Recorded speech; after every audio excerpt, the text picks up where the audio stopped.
All right. On a different matter entirely, from Freddie Hoskin. I don't use Twitter, but would like to submit a question. My question is, could you please comment on Gardex and their work with Irish Water, specifically in the Stony Batter area? Now, I have a look at this. Gardex are a security company based in Kildare.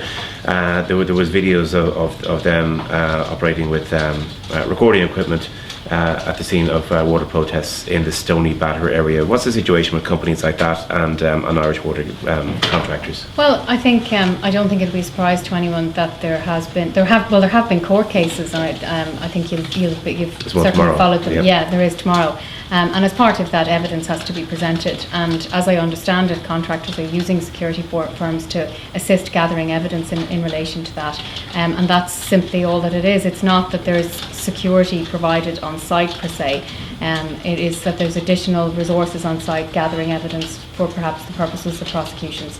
And so security firms, surveillance firms, whatever you want to call them, are coming in and they're filming protesters? From time to time, they would be observing the works on the site.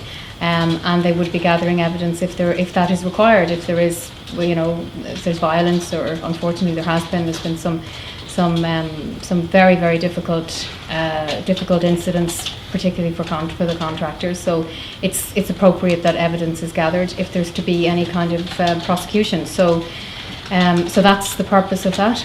There was photos circulating of security workers filming an Irish Water protest, wearing Irish Water bibs with their faces mostly covered with scarves, hats, sunglasses, circulating on social media in the last couple of weeks.